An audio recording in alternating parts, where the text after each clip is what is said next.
হরে কৃষ্ণ কৃষ্ণ কৃষ্ণ হরে হরে, হরে রাম রাম রাম হরে হরে। গুরু ব্রহ্মা গুরু বিষ্ণু গুরুদেব মহেশ্বর, গুরু সাক্ষাৎ পরম ব্রহ্ম তস্मै শ্রী গুরবে নমঃ। অখণ্ডমণ্ডলাকারং ব্যক্तं येन চরাচরं তৎপদং দর্শিতাং येन তস্मै শ্রী গুরবে নমঃ। অজ্ঞানং তিমিরন্ধস্য জ্ঞানাঞ্জनं শলাকায়ং চক্ষুरुन्मीलितं येन তস্मै শ্রী গুরবে নমঃ।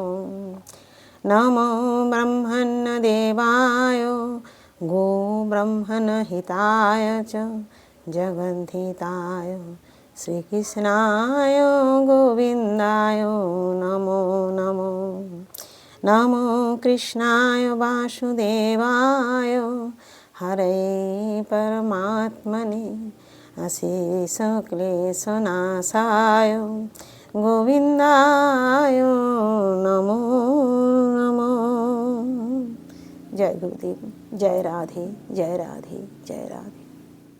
পাঠ করছি শ্রীমদ্ ভাগবত গীতা দ্বাদশ অধ্যায় ভক্তিযোগ, শ্লোক নাম্বার 8। মজ্জেব মন আধৎস ময়ি বুদ্ধিং নিবেশয় নিবশিষ্যসি মজ্জেব অত ঊর্ধ্বং ন সংশয়।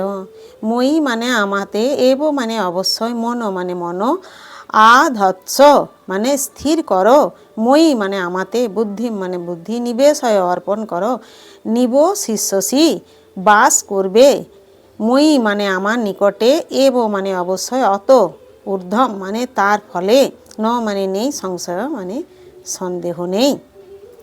অনুবাদ: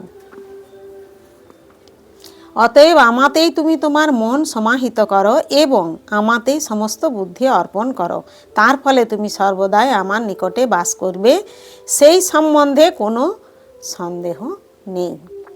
তাৎপর্য: যিনি ভগবান শ্রীকৃষ্ণের ভক্তিযুক্ত সেবায় রত, তিনি ভগবানের সঙ্গে সরাসরি সম্পর্কযুক্ত হয়ে জীবন ধারণ করেন, তাই তিনি যে প্রথম থেকেই অপ্রাকৃত স্তরে অধিষ্ঠিত, সেই সম্বন্ধে কোনো সন্দেহ নেই। ভক্ত জড়জাগতিক স্তরে স্থিত নন, তার জীবন কৃষ্ণকেন্দ্রিক। ভগবানের নাম স্বয়ং ভগবান থেকে অভিন্ন, তাই ভক্ত যখন হরে কৃষ্ণ মহামন্ত্র কীর্তন করেন, তখন শ্রীকৃষ্ণ ও তার অন্তরঙ্গা শক্তি ভক্তের জিহ্বায় নর্তন করেন। তখন ভক্ত শ্রীকৃষ্ণকে ভোগ নিবেদন করেন, শ্রীকৃষ্ণ তখন সেই ভোগ সরাসরিভাবে গ্রহণ করেন এবং শ্রীকৃষ্ণের সেই উচ্ছিষ্ট প্রসাদ খেয়ে ভক্ত কৃষ্ণ ভাবনাময় হয়ে ওঠেন। সেটি যে কি করে সম্ভব হয় ভগবানের সেবায় ব্রতী না হওয়া পর্যন্ত তা বুঝতে পারা যায় না, যদিও ভগবদ্গীতা ও অন্যান্য বৈদিক শাস্ত্রে এই পদ্ধতির বর্ণনা করা হয়েছে। হরে কৃষ্ণ কৃষ্ণ কৃষ্ণ হরে হরে, হরে রাম রাম রাম হরে হরে। জয় গুরুদেব, জয় রাধে জয় রাধে।